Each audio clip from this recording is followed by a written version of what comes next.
हर खबर पर आपकी नज़र बेताब समाचार। दोस्तों नमस्कार, आदाब, सत श्री अकाल, अस्सलाम वालेकुम। मैं हूं S.A. बेताब और आप देख रहे हैं बेताब समाचार एक्सप्रेस। खबर उत्तर पूर्वी दिल्ली के ये बी ब्लॉक यमुना विहार से है। यहां पर दामेड़ फाउंडेशन द्वारा बच्चों को सम्मानित किया गया है और बच्चों को सम्मानित करने का एक मुख्य कारण ये भी है कि जिन बच्चों ने बहुत अच्छे नंबर लाए हैं या बहुत अच्छे मार्क्स से जो बच्चे पास हुए हैं उनको सम्मानित किया गया है। और उन बच्चों की हौसला अफजाई के लिए इस तरह के कार्यक्रम का आयोजन बहुत ही लाभदायक होता है और इससे बच्चों को बड़ी हौसला अफजाई तो होती है, साथ साथ उनके जो अभिभावक हैं उनमें एक प्रेरणा जागती है कि इस तरह के आयोजन से जो दूसरे आसपास के बच्चे हैं वो भी शिक्षा की ओर आकर्षित होते हैं। और शिक्षा की ओर आकर्षित करने के लिए बेहद ज़रूरी है कि इस तरह के आयोजन होते रहने चाहिए। जब हमने देखा है कि कई बार जैसे कि उत्तर पूर्वी दिल्ली का ये इलाका, यहाँ पर एजुकेशन के मामले में अभी भी बहुत सारी कमियां हैं और ख़ास तौर से मुस्लिम समाज में अभी भी इतनी अवेयरनेस नहीं है जितनी की होनी चाहिए। लेकिन दामेड़ फाउंडेशन ने इस तरह का आयोजन करके एक बार फिर ये साबित किया है कि एजुकेशन को बढ़ावा देने के लिए वो लगातार प्रयास करते रहेंगे। आइए देखते हैं यह रिपोर्ट। मैं कहना चाहूँगा एक शेर के साथ कि मिटा दे अपनी हस्ती को अगर कुछ मर्तबा चाहे कि दाना खाक में मिलकर गुले गुलजार होता है। तो कुछ पाने के लिए आपको मेहनत करनी पड़ती है और मेहनत हर चीज़ के लिए एक शर्त है। और एजुकेशन के लिए भी बच्चे जो मेहनत करते हैं उन्हें कोई भी नहीं रोक सकता। हमारे सामने लड़की के लिए एग्जाम है, जैसे सोफिया कुरैशी अभी है, हमारी कर्नल बनी है और इसमें बड़े एक ऑर्गेनाइजेशन को लीड कर रही है। तो मैं समझता हूँ कि पढ़ाई कभी भी किसी चीज को रोक नहीं सकती। अगर आप कुछ करना चाहते हैं तो आप उसको हासिल कर सकते हैं। शर्त यह कि मेहनत हो, लगन हो और सच्ची ईमानदारी के साथ अगर आप करें तो आपको कोई रोक सकता। एजुकेशन अगर हम फल भी बेच रहे हैं, मजदूरी भी कर रहे हैं, खेती भी कर रहे हैं, तो तालीम उसके लिए बहुत ज़रूरी है, लाजमी है। वो तरीका, शौक, सलीका सब सिखाता है। और रही बात ये कि जो बहुत सारे बच्चे नहीं पढ़ पा रहे हैं तो उन बच्चों की पेरेंट्स की काउंसलिंग करें हम लोग। काउंसलिंग में यह है कि अगर कुछ आर्थिक परेशानियां हैं, कुछ गरीबी है, तो उसके लिए बहुत सारे NGOs है, बहुत सारे ट्रस्ट है, बहुत सारे सोसाइटी इस तरह काम कर रही है। उन तक बाशिंदों लोगों की जिम्मेदारी कि उनकी हेल्प करें, उन तक पहुँचे। और क्यों बच्चे ड्रॉप आउट हो रहे हैं, क्यों नहीं एजुकेशन ले रहे हैं, क्यों बच्चे छोड़ के जो नशे के हालात है बहुत सारे कर रहे हैं, उस पर हम लोग मिलकर बैठ कर बात करें और कोऑर्डिनेशन से काम करें। स्कूल, मदरसा, मस्जिद सब मिलकर आपस में बैठ के। अरे मतलब साथियों ने अपनी बात रख दी एजुकेशन को लेकर के, लेकिन हमें एजुकेशन किस तरह का देना है। यहाँ कई बच्चों ने कहा कि भाई मैं ये बनना चाहता हूँ, किसी ने IPS के बारे में कहा, किसी ने डॉक्टर के बारे में कहा।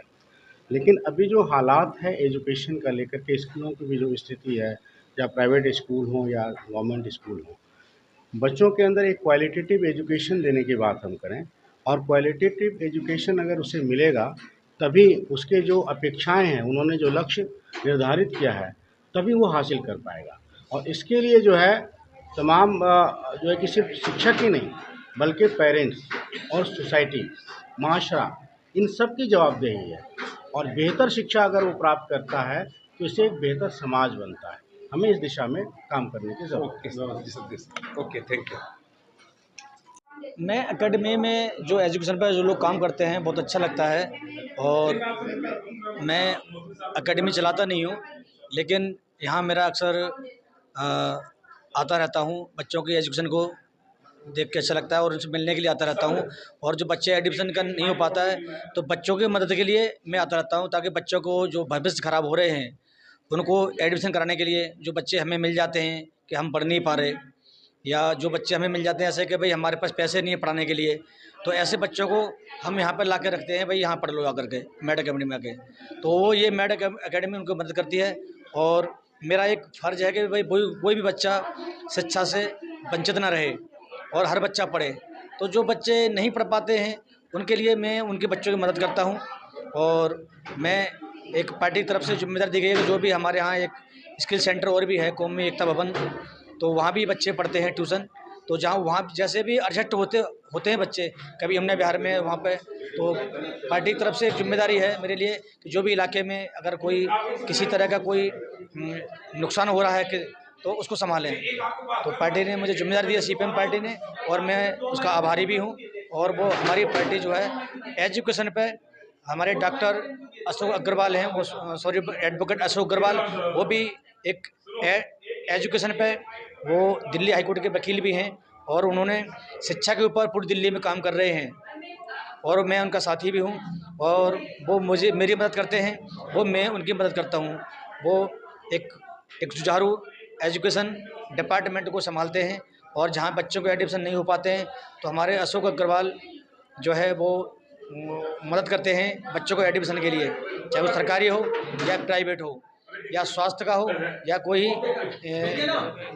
मतलब गरीब बच्चा हो, तो उस पर मदद करते हैं। तो सीपीएम पार्टी की तरफ से मुझे जिम्मेदारी दी गई है कि आप जो है इलाके में रह करके ऐसे काम करें जो एजुकेशन हो या किसी का कोई नुकसान हो रहा है या कोई किसी को तंग कर रहा है तो उसको आगे आप रिपोर्ट तैयार करें और हमें सौंपे। हम हर संभव मदद करेंगे, चाहे वो किसी भी तरीके की हो, लीगल मदद करेंगे उसमें। शिक्षा इंसान के ज़िंदगी में बहुत ज़रूरी है, जो देश की और अपनी तरक्की के लिए ज़रूरी है। तो कुछ लोग फिर भी शिक्षा से वंचित रह जाते हैं, उसमें आप किसको दोषी मानते हैं, बच्चे को या पेरेंट्स को, या क्या मजबूरियाँ होती हैं? नहीं, कुछ उसमें कमियां हमारे सरकारी स्कूलों की भी रही हैं, तो क्योंकि बच्चे जो है वहाँ नहीं पढ़ पाते हैं, लापरवाही रहती है टीचरों की या स्कूल मैनेजमेंट की, तो कई बच्चों को सीट नहीं मिल पाती है। तो हमारे अशोक अग्रवाल एडवोकेट हैं, वो पूरी दिल्ली में बल्कि पूरे हिंदुस्तान में काम कर रहे हैं एजुकेशन पे, और मैं उनके साथ खड़ा हुआ हूँ और वो हमारे साथ खड़े हुए हैं। हमने बच्चों के लिए क्या कहना चाहेंगे जो बच्चे शिक्षा छोड़कर नशे की तरफ बढ़ रहे हैं, उनको किस तरीके से रोका जा सकता है, उनके लिए क्या सुझाव देंगे? सीपीएम पार्टी की तरफ से एक सुझाव आया हुआ है मेरी तरफ कि भाई जगह जगह कैंप लगाएं और कैंप में जो है उन बच्चों को लाएं बुला करके जो बच्चे नशा करते हैं और जो बच्चे जो है इधर उधर घूमते हैं तो उनको बिठा करके बच्चों को पढ़ाना सिखाएं। कैंप लगा करके बच्चों को कवर करेंगे हम। जो है हम बार बार जगह जगह कैंप भी अभी हमने सोनिया विहार सरकारी स्कूल के बाहर कैंप भी लगाया था, और हम और भी कैंप लगाने के लिए जैसे भी मौका मिलता है, जैसे भी हालात होते हैं हम कैंप लगाते हैं। और हमारे साथ हमारी टीम जो है अशोक अग्रवाल हमारे साथ आते हैं और वो हमारी मदद करते हैं मौका के। मैं पहले बताई हूँ कि मेरे हस्बैंड का एक ख्वाहिश था जो पूरा नहीं हुआ था, तो आज मुझे लगता है उसको मैं एक कदम रख दी हूँ, पूरा हो गया है। इतना अच्छा बच्चे मेहनत करके जो रिजल्ट लाते हैं तो उनको एक हम अगर प्राउड फील कराएंगे, उनका एक विजन होगा कि हम अगले साल भी एक मेहनत करें और इससे भी अच्छा नंबर लाने की कोशिश करें, तो हम अगले साल भी ये चीजें करेंगे। और बहुत अच्छा लगता है मुझे, जैसे अपने बच्चे पास होते हैं, अच्छा नंबर लाते हैं, उसी तरह से मुझे आज लगा कि सारे बच्चे मेरे ही हैं। ये बहुत कम देखते हैं बच्चों को नहीं पढ़ा पाती है, कुछ प्रॉब्लम की वजह से क्या सोल्यूशन देंगे उन बच्चों को, ताकि पेरेंट्स को ताकि अपने बच्चों को पढ़ा लिखा के बेहतर भविष्य दे उन्हें? सर आज के टाइम पे अगर कोई चीज कोई नहीं पढ़ा पा रहा तो मुझे लगता है एक एक्सक्यूज है, क्योंकि हमारे पास बहुत सारे प्लेटफॉर्म हैं। पहले था कि लोग उनके पास इतना ज्यादा प्लेटफॉर्म नहीं था, इतना इजी नहीं थी, तो भी लोग कोशिश करते थे। लेकिन अगर आज का टाइम पे कोई नहीं पढ़ा रहा तो मुझे वो एक्सक्यूज लगता है, क्योंकि ऑनलाइन है, ऑफलाइन है, हमारे नियर बाई बहुत सारे स्कूल हैं और प्राइवेट है, ओपन से है, तो बहुत सारी चीजें हैं। और उसमें सिर्फ एक चीज की कमी रहती है कि पेरेंट्स जो है कहीं ना कहीं गिव अप कर देते हैं, बच्चे नहीं गिव अप करते हैं। तो पेरेंट्स को नहीं गिव अप करना चाहिए, क्योंकि अगर हम मुश्किल की जिंदगी जी रहे हैं, हम गरीबी रेखा से नीचे हैं, तो कोई जरूरी नहीं है कि हमारे बच्चे भी वही जिंदगी जिए। हमें कदम आगे बढ़ा के अपने बच्चों को सोचने के लिए कहेंगे तो बच्चे बहुत कुछ कर लेते हैं। आपकी अकेडमी क्या क्या पढ़ाती है, मतलब किन चीजों पर हमारे अकेडमी में कौन से उनके बच्चे तक पढ़ सकते हैं, कब तक? हमारे अकेडमी में A to Z सब कुछ है। जैसे बच्चे अकेडमिक का करना चाहते हैं तो म्यूजिक का, डांस का है और इस तरह कोर्स है, ब्यूटिशियन का है। और अगर बच्चे स्किल के साथ जैसे एजुकेशन के साथ कुछ करना चाहते हैं तो इंग्लिश स्पीकिंग है और डिजिटल मार्केटिंग का है।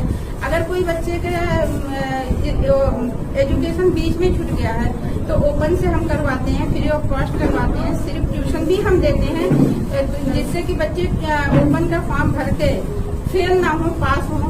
अच्छा, आप कह रहे हैं कि बहुत से लोग जैसे ओपन में भर देते हैं लेकिन कंटिन्यू पढ़ाई नहीं करते, क्योंकि वो एग्जाम के टाइम पर फेल हो जाते हैं, तो हम उसके लिए मतलब ट्यूशन देती है। ट्यूशन दे रहे हैं, वो कंपलसरी है ट्यूशन लेना, इसीलिए हम फ्री ऑफ कॉस्ट फॉर्म भराते हैं। फॉर्म भरने में जो 5 से 6 हजार रुपया लगता है उसको हम नहीं देते हैं। मैम क्या कहेंगे लास्ट में, देश और समाज के लिए कि शिक्षा क्या क्या बदल सकती है और शिक्षा ग्रहण करना कितना बेहद जरूरी है? बहुत जरूरी है सर। अगर एक कहते हैं ना, अगर शिक्षित समाज होता है तो देश भी बहुत तरक्की करता है। अगर मैं पढ़ी लिखी ना होती, तो मेरे साथ जो हुआ अचानक हुआ, तो मेरे अगर पढ़ी लिखी ना होती तो मैं क्या करती, मैं के जाके बैठ जाती थी बच्चों को लेके। लेकिन मुझे इसका पावर पता था, इसलिए मैं इसको कंटिन्यू करी। आज मेरे बच्चे माशाल्लाह बहुत अच्छे पे जा रहे हैं। तो ये सिर्फ और सिर्फ एजुकेशन की वजह से ही हो पाया कि आगे हमारी सोच जो है ना वो बढ़ती है। हमें पता चलता है कि दुनिया बहुत बड़ी है, हमारे लिए काम बहुत सारे हैं जो हम कर सकते हैं। मैम एक सवाल बोला कि कुछ लोग देखते कि हमारी कम्युनिटी में महिला को देखा था कि खाली चूल्हा चौका करना है या घर परिवार को संभालना है, लेकिन हम जानते हैं कि शिक्षा क्योंकि आपके अगर स्कूल है, स्कूल से बच्चा जाएगा घर पे तो उसको भी तरबियत चाहिए। क्या कहेंगे जो हम देखते हैं कभी महिलाओं के बारे में कहा जाता है उनकी शिक्षा पे ध्यान नहीं दिया जाता? तो आप आज एक महिला है जी, यही कहना चाहूंगी कि हर किसी को पहले का टाइम नहीं, पहले था तो ज्वाइंट फैमिली थी, तो अगर लेडीज कम पढ़ी लिखी होती थी वो भी जिंदगी कट जाता था, वो जीना नहीं था, वो काटना रहता था। लेकिन आज के टाइम पे अगर एजुकेशन नहीं देंगे अपनी बच्चियों को तो जिंदगी कटेगी भी नहीं।